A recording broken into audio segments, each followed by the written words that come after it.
Alright, so this video has the second part of our study of electromagnetic radiation. It's going to finish up on the math, and it's going to lead into the next section of the unit, which has to deal with where electrons are located in an atom. So we last talked about the Bohr model of the atom, which was the planetary model, and had electrons moving around the nucleus in orbits. And so Bohr used energy levels to describe where the electrons were, that the orbits that were closer to the nucleus were at lower energy levels, and that electrons can move from orbit to orbit by taking in energy or releasing energy. And so that was all nice, except for we had a problem with his model, is it couldn't explain what we saw out of atoms that were heavier than hydrogen. So although hydrogen makes up most of the universe, there are a lot of other atoms other than hydrogen. And so we needed to come up with a different model from there to be able to explain all the other elements. And so it was useful, but not perfect. So we had to update it and figure out atoms other than hydrogen. So that's where we're going now. Okay, so we're going to talk about the photoelectric effect later this unit, so I'm not going to go into detail right now. It's going to come into play a lot later when we talk about ionization energy. Okay, so we're going to talk a little bit, and this is weird, about wave-particle duality. So we've kind of talked about both of them already, but scientists have noticed, and looking at experiments, that electromagnetic radiation, or our energy, behaves like a particle. Like if it was a little ball of something, it behaved like that they could quantize it and quantify exactly how much is in every little packet. So it looked like an individual particle. But it also had properties of a wave because it flows. It has a wavelength and a frequency. So if you think about the ocean and that water rolling in, the water definitely has waves. And when we look at it as an ocean, we don't think of it as an individual particle. We think of it as one continuous collection of water. But it also has individual particles of water in it. So what a scientist named Louis de Broglie, and I'm mispronouncing that, I'm sure, but he hypothesized that light and matter, both light and matter, would behave as a wave as well as a particle. And so he tried to apply this hypothesis to the electron, which is not just energy, it's an actual particle. So we learned earlier that the energy of a wave is given by this equation, which we saw the other day, modified as h times f, where that V looking letter is our frequency. Okay, but Einstein has his famous equation that the energy of an individual particle is E equals mc squared. Well, if an electron is behaving as both a wave and a particle, it can't have two different energies. It can only have one energy. So then these two energies must be equal. Okay, and so that's setting the two equations that I've boxed up there equal to each other. And so this is called the wave-particle duality of matter and energy. And not that we're dealing with it in Chemistry 1, but it is an interesting and unique idea that energy can be converted into matter, and matter can be converted into energy. Which is, if you go on to study any kind of physics or astrophysics, that's going to be an important concept. So we're not going to do much with that right now. We're not quite at Einstein's level. So, but de Broglie also came up with another formula that said, okay, well, if light or matter is behaving like a wave, then I can calculate the wavelength of a particle, a piece of matter, if I know its mass and its speed. And so this is de Broglie's wavelength equation. Okay, but you need to know some important things about plugging in, because always when we plug into equations, we've got to be careful about our units. So h on top is Planck's constant that we learned the other day, the 6.626 times 10 to the negative 34th joules times seconds. Okay, and then m is mass, but it's important what units. So earlier when we talked about gas laws, we talked in particular about this unit right here, this joule. So the joule has a unit. What it's hiding is kilograms meters squared per second squared. That's what it's hiding. And so what we have to be aware of is that when we use our mass, if our units are all going to match, our mass has to be in kilograms. Okay, and then when we use our speed, U is our speed, like in URMS that we learned for gases. So U is our speed, but it has to match up here. and it has to be in meters per second. So you do have to pay attention to those units, and you have to make them all match. All right, so we're going to do an example of this, but this equation is saying that matter, things that we think of as like solid and liquid, all the things that make up us and everything we know, it behaves as though they move in a wave. And while we understand that water does that really well and some liquids do, we don't often think about solids or maybe gases behaving as waves, but this thing hypothesized that they do. And so we're going to work a problem it's kind of ridiculous. We're going to calculate the wavelength of the Earth as it's moving through space. But this is just for the practice of the calculation. It's not going to make any real sense to you. This equation really applies to really tiny things. So it works really well for how electrons move, which is really important to us in chemistry, but we're going to practice it with Earth because that's kind of fun. Your homework has you calculating with electrons, protons, and neutrons. Okay, but we're going to calculate the wavelength of the Earth, and I have the mass down here in kilograms, so that's the right unit, and moving at a speed of 30 kilometers per second. So that's how fast the Earth is moving through space, but it's not in the right units. So we have to make our speed in meters per second. So I'm going to do a quick conversion here. I've got kilometers per second, and all I really need to do is convert the kilometers to meters. So I know 1 kilometer is 1,000 meters, so I get 30,000 meters per second as my speed. All right, once I have that, then I can plug into this equation pretty easily. So I have lambda, so for our wavelength, and I'm going to put 6.626 times 10 to the negative 34th over our mass, which is 5.976 times 10 to the 24th, and our speed, which is 30,000. Okay, and that's all I have to do to calculate this. So when I put this in my calculator and get an answer, I get sig figs 1, so I'm going to go ahead and put 3.7, but this is going to be 4, times 10 to the negative 63rd. Okay, if I did sig figs, I'd get 4 times 10 to the negative 63rd. And this unit is going to be meters for our wavelength.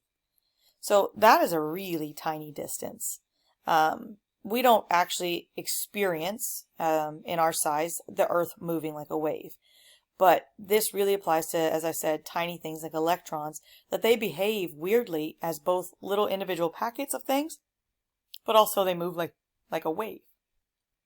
All right, so you're going to have a couple problems on your homework that you have to calculate with this formula, and you're going to be given the masses, just like I gave you the mass of Earth and the speeds.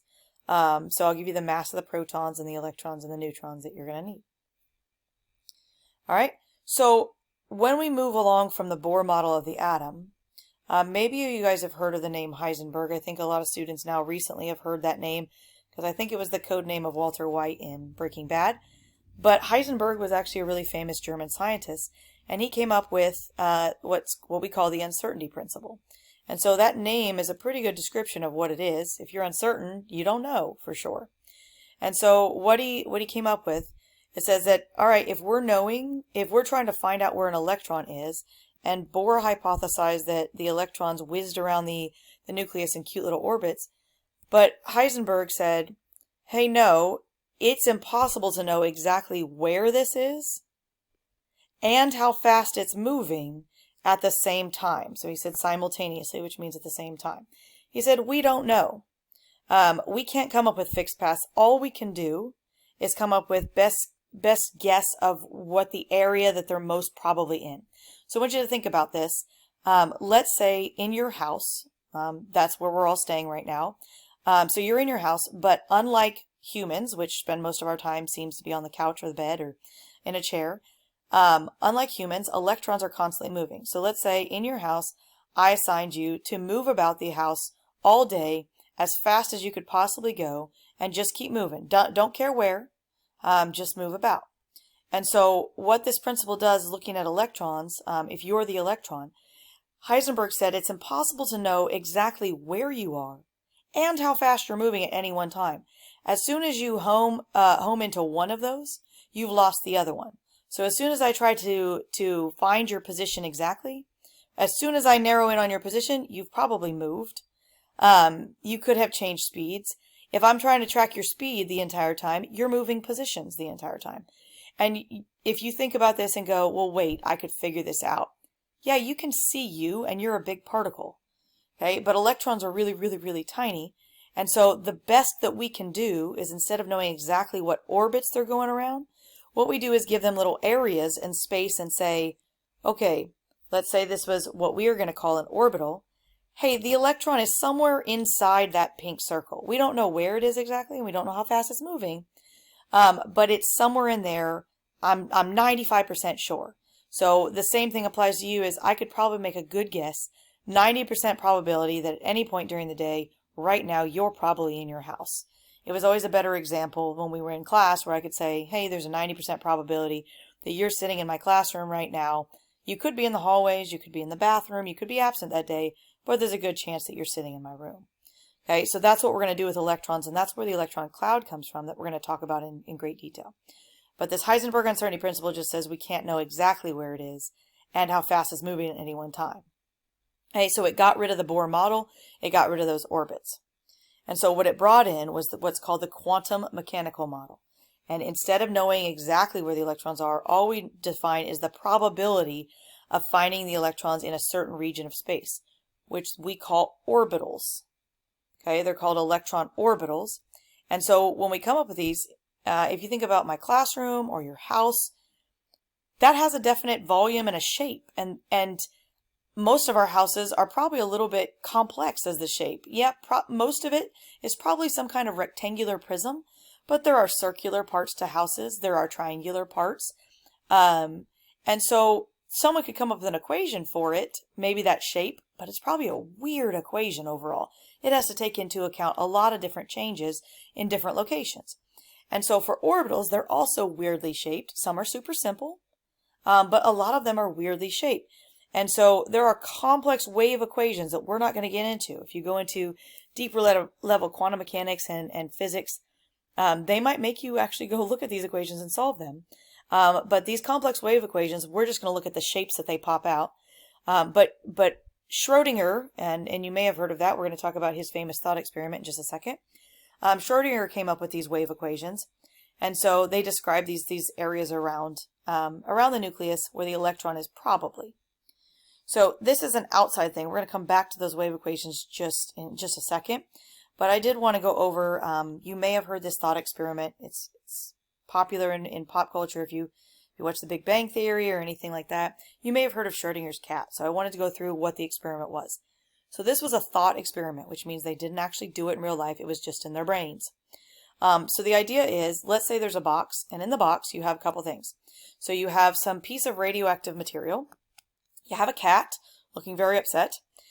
And then you have a Geiger counter, which is something that measures radioactive material that is decaying, so radioactive particles.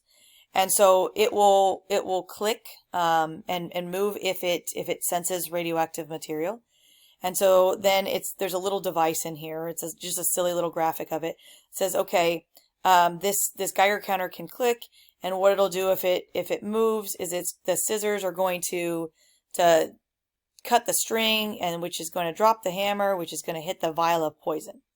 So the idea is, if the material does not decay, so it just sits there, the radioactive material doesn't decay, well then the Geiger counter doesn't go off, the string isn't cut, the hammer doesn't fall, the poison doesn't get released, and the cat lives.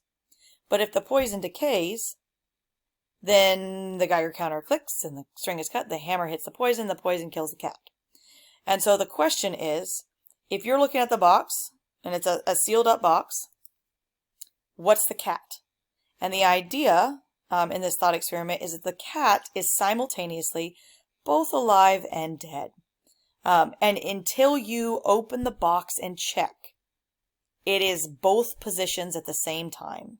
Okay, and they call this state where it's both, they call it a superposition.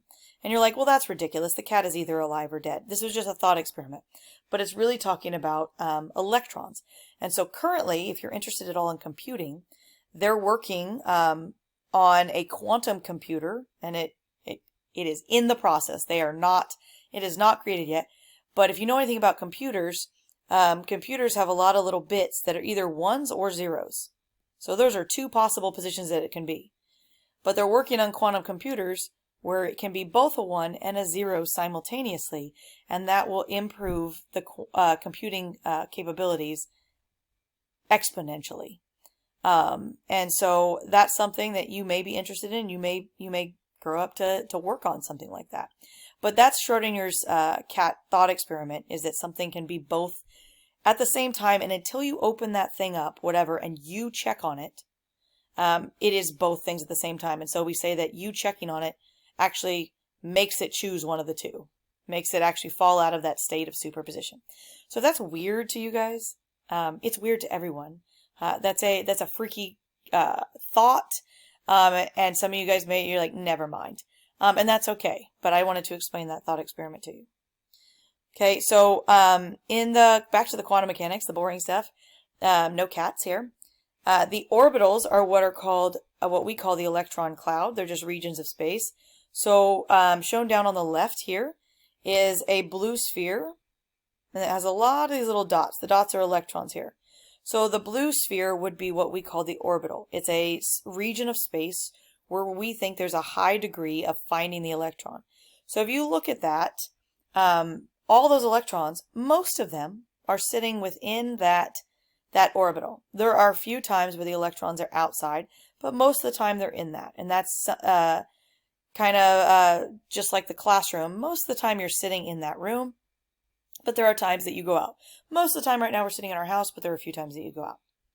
And so how we mathematically define these orbitals, where they are and all that kind of stuff, is if you look at the graph on the right, what we'll do is measure the distance from the nucleus and look at, okay, how often is the electron here, here, here, here, and plot a probability.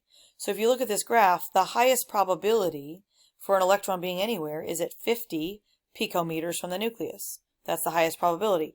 But we could locate a region in space, not just at one distance, but a region in space where, hey, most of the time the electron is in that region. Okay, and that's what we define. So we have gone over the models of the atom this year, and early we started on with that sphere, and then we talked about the plum pudding model, where we had the little electrons scattered in a positive soup, and then we got that the nucleus was in the center and the electrons must be around it. And then we had Bohr's model, where we looked at the orbitals and it looked like the planet. And now what we're in is the electron cloud. So this is less than 100 years old. Okay, and so if you look at this, we're going to do this in more detail. Inside this model, usually when I draw it, I draw that nucleus and then just a bunch of dots. But we're going to start organizing that, the electron cloud, right now. And so if you look at here in this space, there are some shapes in there. So you have a sphere here. You have this little circular region, and then you have this weird little kind of cloverleaf thing here. And then you have a bigger sphere on the outside. And so we're defining different electrons where they might be. So if you think about just different classrooms or different houses for humans, we're just defining different shapes. And that's what the orbital or the electron cloud is. And so we're going to do that in a little bit of detail. So I'm going to skip over a part of this unit, over quantum numbers. They are no longer tested on the AP exam. I'm not gonna spend the time with our shortened and weird lives right now, but there is a YouTube lecture that I did over quantum numbers. If you are interested, they are how we actually give a number address to every electron in the atom. So we're gonna do a different way of identifying that. Most people use shorthand, but this is the longhand way of giving an address. Just like we would give an address to all of us. So we would give, if you had to do your address, you would say, okay, maybe I'm on planet Earth, I'm in North America, I'm in the United States, I'm in Oklahoma, I'm in Lawton, I'm in a certain neighborhood, whatever it is, I'm on this street, and I'm at this house. And then you could go even further inside that house and give a particular room inside that house. And then in that room, okay, I'm on the bed or I'm in the chair. So for quantum numbers, for electrons, there's only 4 pieces to the address, as opposed to humans, where I just gave like 8 or 9 things. If you're interested, you can go back through those. Okay, they're not going to be tested on an AP test, but college classes maybe, maybe not, would go through quantum numbers. So I'm going to skip over those. All right, so if you did go watch the quantum numbers discussion, there would be a lot more detail on where these things came from. But what you need to know that we're going to get into, this is the last thing that we're going to do today. What we're going to get into is all the different orbital shapes that we've come up with. And so there are 4 letter identifications that we've given to different shapes that we find in an atom. So there's only 3 here. I'm going to show you the 4th because it doesn't fit on this page. So an s orbital has a shape of a sphere. So there can be multiple, okay, but it is just a sphere, and what it can hold is 2 electrons. That's what it can hold. I can put 2 little electrons in here, in that space. Now I'm not saying in an atom, I can have that shape be a small sphere, or a bigger sphere, or an even bigger sphere. But the S is just referring to a sphere shape. All right, so the p orbitals have a shape that they call dumbbell, okay? And so they kind of look like an infinity sign sideways. But if you look at what we have here is we have 3 options here. So what these are is if you watch the quantum numbers video, you'll understand a little bit better. But these are different orientations of the orbital, ways that they're pointed. A sphere only has one way to point. No matter how you turn a ball, it still looks exactly the same. But if you turn a dumbbell, they look different based on the different ways that you're pointing them. So we have a total of what are called 3 orientations here. So we have one that's just horizontal, one that would come in and out of the paper, and one that would be up and down. Each one of these orbitals, each one of these is called an orbital, would hold 2 electrons. So we can have 2 electrons in the left node, or we can have 1 in each, or let's say we had 2 in the bottom node. But each one holds 2 electrons. So the d orbitals have a shape that they call a clover leaf, most of them. So if you look at the first 4, they kind of look like little clover leaves. The last one looks like a dumbbell with a donut around the middle of it. So these all just came from weird mathematical equations, so they're just strange shapes. But there are a total of 5 different d orbitals. Each one still has that same rule. It can hold a total of 2 electrons. So I got 2 electrons there, 2 electrons here, put them both up here, across from each other, and top and bottom. Each one holds 2 electrons. So something I do want you to note, off to the right, there's been a track on the total electrons that can be shown. This is going to be important when we start doing electron configurations next week. Each orbital always can hold 2 electrons maximum. That's it. So with a sphere, we just had 1 total orbital, one way of pointing that. It fit 2 electrons in it. For the p's, we had 3 different orbitals, 3 different dumbbells, and so each one held 2, so you should see 6 dots that I drew. That's 6 total electrons. The d orbitals, there were 5 of them, but each one held 2. That gives me a total of 10 electrons. There's one more letter that we're going to deal with. So we had the s, the p, the d, and then we have what are called the f orbitals. So I don't have a name for this shape. There's all just strange, weird shapes. Again, they came from really complex mathematical equations. So there's no easy way to define those. And we're going to find the electrons that fill these orbitals come from atoms that are pretty much just as strange to us. But what I do want you to note is how many orbitals there are for the f orbitals. So you should see 7 total orbitals here. And so if I went in, it has the same rule, and I drew 2 electrons in each one, just anywhere I wanted in these weird shapes, little houses for electrons. Okay, I would have a total of 14 electrons that I could fit in the f orbitals. And this is going to become really important, these totals per letter, because it relates really beautifully to the periodic table. And so next week we're going to see how the periodic table is arranged according to these letters and where the electrons are going to be located, and we're going to try to find all the electrons in an atom.